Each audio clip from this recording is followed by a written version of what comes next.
Hello and welcome to another edition of Capital Calculus. I am your host, Anil Padmanabhan. In less than a week from now, President Donald Trump will roll out the second phase of the tariff war that he has initiated since he took office 2 months ago. After slapping additional duties on imports from Canada, China, and Mexico, President Trump has turned his eyes on the rest of the world. On 2nd April, the United States will impose reciprocal tariffs on the entire world. This includes friends and foes. Yes, this list includes India too. President Trump has called this the Liberation Day for the United States. This may or may not be the case. Regardless, it has thrown up extremely vexing questions with respect to the world economy, which is still only recovering from the devastating back-to-back shocks that have struck the world since the COVID-19 pandemic in 2019. Will the world be able to withstand another shock? Will this begin another trade war? And of course, how will all of this impact India? To answer all these questions and more, we have in our studios today T S Vishwanath. He's a trade expert and founder of VK, an advisory and consultancy firm. Welcome to the show, Vishwanath. Thank you. If I may call you Vishy at that. Yes, Anil. Thank you. So, Vishy, tell me something that the reciprocal tariffs kick in on 2nd April. Yes. President Trump has called this the Liberation Day for America. Is this the beginning of a trade war? Anil, first of all, thank you for having me on the show. I don't think, a trade war is, I think, a very strong word. What I think Donald Trump, President Trump is trying to do here is that he's shaking up the world. I think with the WTO not doing much over the last few years, bilateral agreements not really delivering what they need to, I think he's brought in some amount of, I think, a sense of among countries that they need to talk about trade far more. We keep hearing about protectionism across the world. He is now calling out that protectionism and saying that, you have huge tariffs, you have a lot of non-tariff barriers, you have a lot of non-tariff measures. And if we really need to integrate markets, we need to look at things differently. So is this a trade war, or will this lead to greater integration of markets, is something which we will have to wait and watch and see. Okay. So what you're saying is that this may not be a trade war, but it's like a reset. Yes. So we have moved from multilateral framework to a more bilateral framework, yes. Which is probably why India is signing so many free trade agreements. Interestingly, and this is something I've been thinking about for some while, is that if you look around the world, every large developed country that makes sense, we have a bilateral agreement with. New Zealand was left, even that we have announced now. There is no country that is left there. And also a lot of other developing countries. We have the whole of ASEAN, which is also part of us. We started with Singapore around 2005, 2006, and in the last so many years. US, of course, was a big exception, and now we are talking about a framework being ready by September. But despite all of that, we really didn't see a huge change in the way our trade flows went up. I would think that, if you realize what has happened immediately after that is the EU saying that they would want the negotiations to end by December. And if you would recall, we have been having negotiations with Europe for I don't know how many years now. But the EU now sees the need to complete the negotiations. India now wants to complete negotiations with most countries. We have done with the EFTA. We looked at, we are now GCC is already done. Australia, we have had that early harvest, and now we're doing far more. So I think this would help from an Indian perspective. My view is this would help us integrate better. We just need to be cautious to understand that we do not give up on certain areas like agriculture and a few other areas which are very critical for us. Otherwise, I think this would be pretty good for us. And because multilateralism has been more of only discussions, and it has seriously not delivered in terms of opening up of trade. So Vishy, when you say integration, you're basically saying Indian industry, India has to now prepare for more imports and be more competitive in a bilateral trade framework, whereas in a multilateral, you could mitigate the process. I think in multilateral, and if I just take 2 minutes to explain this to you, in a multilateral, what would happen is you would look for alliances, you would look for groupings, and you would say, as a group, we come here and do this. We do not have that cover when you do it bilaterally. You have to. It has to be reciprocal in whichever way. Till now, most of our FTAs, we have now been very cautious. We have not opened up as much as we should. So while we would have some amount of supply chains building up, but the real supply chains of us integrating, let's say, with ASEAN, for instance, could not happen. Apple is now saying, okay, they will manufacture here, but is it really integrated with what's happening in the US? Is it as integrated as something else? Now, I think if you look at it seriously, and we are not afraid of it, because ever since President Trump has talked about it, I've only seen series of articles of how it's going to hurt us. I have not seen anything of how we could make use of this to build a far more resilient and a far more integrated economy. And I think that's something from an industry perspective. And I think the government is aware of it. And I am sure it is looking at it from the reason. And that's why they're doing a lot of stakeholder consultations. But I think industry also has to be open to it. I think what President Trump is helping us do is to start thinking and saying, is tariff the answer to protect yourself?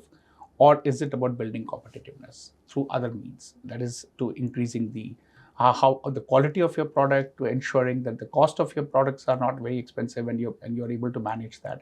How do you make yourself far more competitive? So now competitiveness becomes key, and not a protection of the border that becomes key.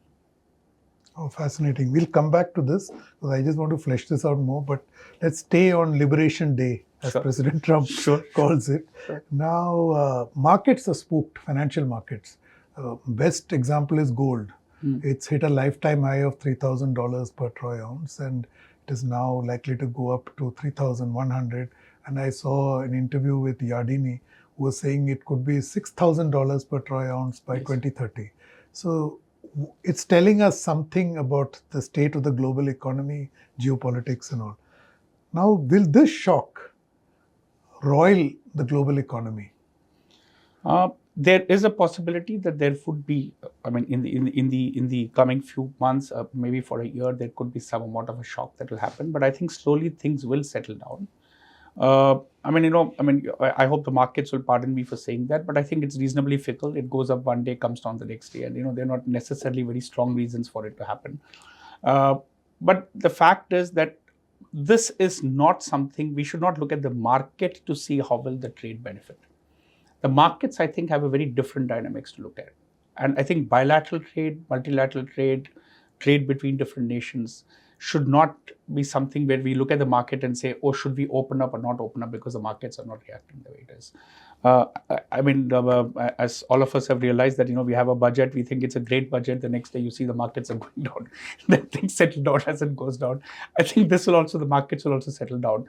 But I think I would look at it as a super opportunity to reset trade, to integrate greater with the markets, get more investments in, help bring technology into the country, and get our industry to become far more competitive. And if you can look at it from that perspective, I think it would help India and it would help the world.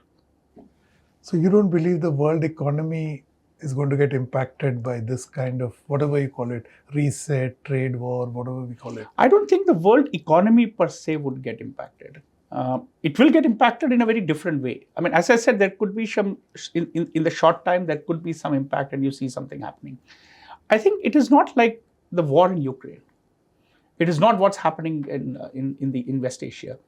This is something where we are talking about trading with each other. It's not about destroying each other. It's about trading with each other. And I think that difference we have to look at and saying that, will this help bring in far more countries working with each other to build a very strong network? A war doesn't help you do that. A COVID could not help us do that. But this is something very different. So I would not compare what happened in COVID or in the wars with this opening up of trade, which I think President Trump is talking about. This, I think, gives us an opportunity. Unlike, they don't give you an opportunity other than the defense area, it doesn't give you much of an opportunity.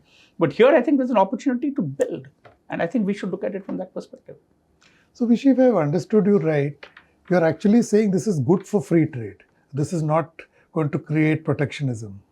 I think it's good for free trade as long as you're very clear that some of the sectors which are vulnerable are taken care of. Now, for instance, if agriculture is completely opened up, India, it's not a great idea. Or MSP has to continue. Some of the subsidies for the small farmers have to continue. If you're looking at, if on IPR, if suddenly the US now comes down and saying that, we'll continue with evergreening, surely no. I mean, that's something which we should fight back on. We must protect our interests, which are where the vulnerable sections are taken care of. But broadly, I think it's a great idea. I mean, as long as we are clear, but we should have more of a small negative list approach, rather than look at a positive approach where we put 2 or 3 products there and say let's open that up, the rest we'll keep closed. I would look at a smaller negative list which we should not open up, and we should protect it with all the aggression that we have, but open up the other areas and allow competition to come in. And frankly, I don't think that imports from the US, if it starts threatening India, then we should be seriously thinking about it, in terms of how competitive are we. Okay. One more question on this whole tariff phase 2 that is going to launch from 2nd April. See, President Trump in the campaign talked about Make America Great Again. He talked about China, imports from Canada, Mexico. But like most of us believed that it was election rhetoric.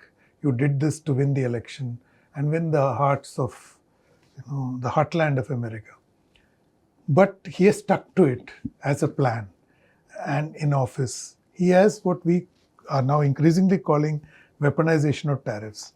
And we remember in the backdrop of the Russia-Ukraine conflict, they've already weaponized economic power by freezing the finance for all of Russia, right? So now, my question is that, were you surprised that what he said in the election campaign, he's actually walking the talk now? Frankly, I'm not very surprised. I'm only surprised that he's immediately hit the road running. I thought it would come a little later. Because if you would remember that he talked about an India-US bilateral trade even in the first time when he was here. And negotiations did happen, and there were discussions which happened. But that time it was not about, he was not as aggressive as he is today. So it was like the way we negotiated other FTAs. There were lists between the two sides were exchanged. There was some discussion over it, but it was all behind closed doors. What Mr. Trump has done is he's brought it out in the open. So, and he's not saying I will do X. So now everybody has to come out and say, you cannot hide behind the negotiators and say, oh, some lists are getting exchanged. So he's not ensured people react. He has ensured things happen, and he's giving very short timelines for people to react. Now, I mean, he expects a framework agreement from India by September. No negotiations that India has ever done as a framework happened so fast. So this is going to be something, so he's putting pressure on countries to kind of take it seriously and move forward. Is it good for India? Is it bad for India? I mean, as I said, for me, I think it would help India become more competitive, but the jury is out. We don't know what is right, what is wrong. But I would think this certainly helps. And I one more thing which I wanted to say is, I don't think it is, when I was not surprised by Trump for the simple reason this is the last 4 years that he has.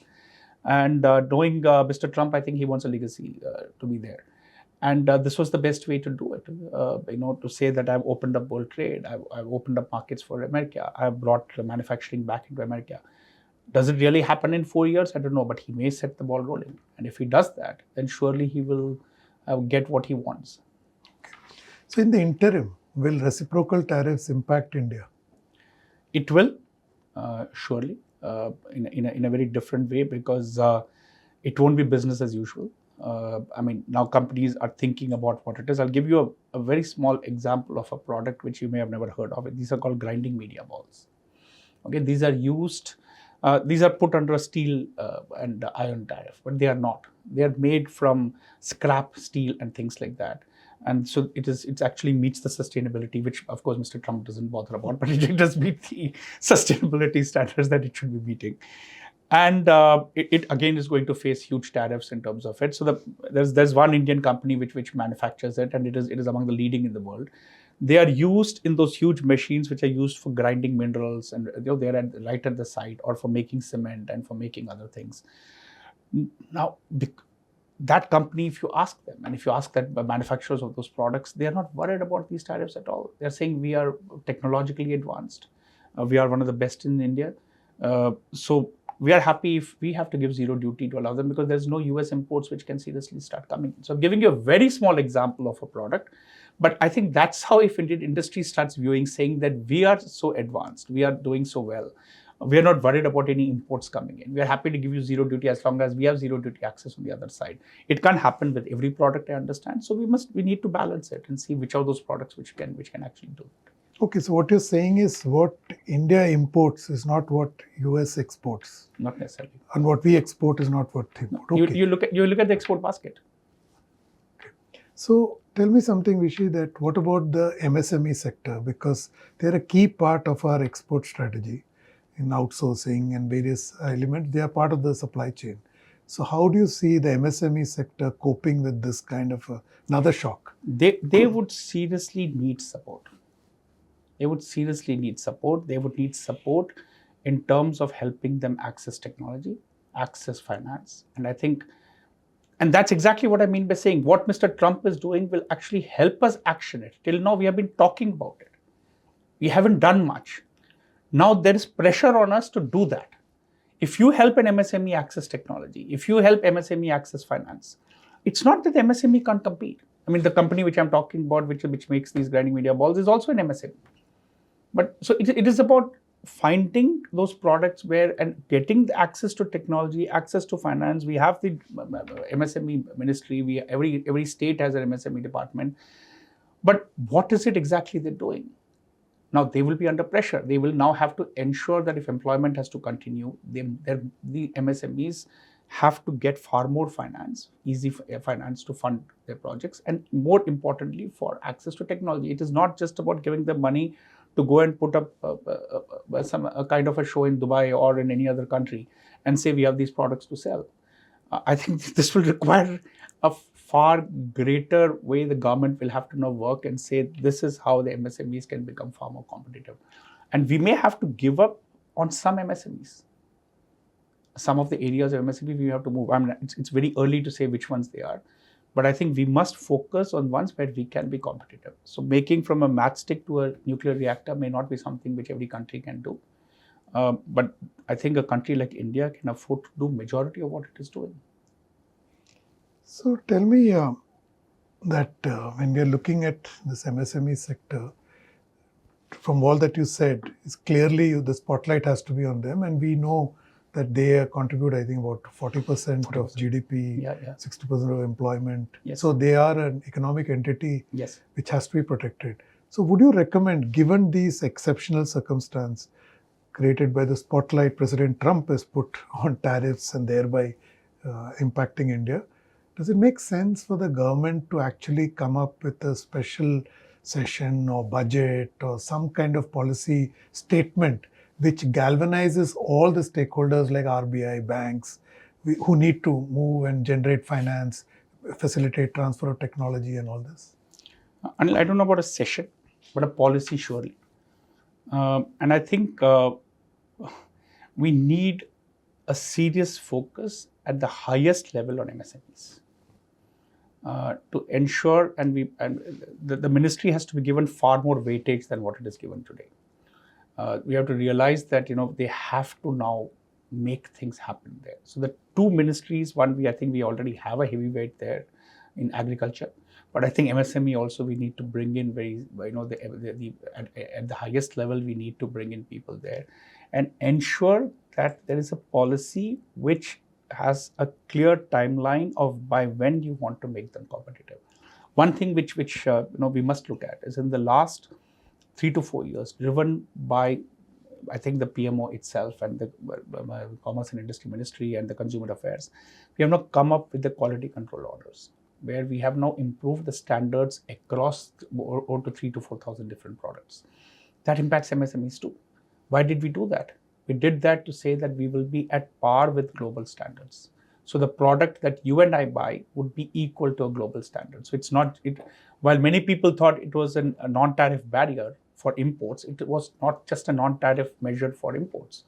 It was also to bring up the standards of Indian products. MSMEs have very nicely managed that. Yes, there have been some products where there were questions, but they managed it. Now, slowly, if we now start helping them, putting processes in place, helping them find finance, and also give them the access to technology. And we should use the bilaterals for that. We keep talking only about tariffs. But if you look at an EFTA, we have talked about 100 billion euros of investments by EFTA into the country. We are talking about bringing in technology. I mean, Mr. Trump may want only tariffs, but India can expand it and say we want service exports. We would want service products to be exported out of India. We may say that we want technology coming from the US. We may say as part of this whole deal, we would want investments coming from the US. Why not? I mean, why should we only focus on tariffs when an FTA gives you an opportunity to expand the scope of that FTA and work on it? So to extend this argument, can we say that the best response that India can have at this stage and to look into the future, particularly keeping in mind Viksit Bharat, is to fix the domestic economy, beginning with examples like MSME. Also, I presume red tape would be a huge issue with you. I mean, the regulatory framework in India. Yes. So, yes? Yes, absolutely. And I think, most of the time, majority of this gets stuck in political problems between the state and the center. So I think we need to rise above those political issues and have a very clear direction of where is India going and help fix those problems. I mean, I would put red tape at the highest level in terms of where things are. If that itself becomes easy and there is access for MSMEs to know how transparent policies are, how can they access those policies, I think that itself would benefit a lot. And then beyond that, they could then have and say, okay, we help you access technology, we help you access first finance and then technology.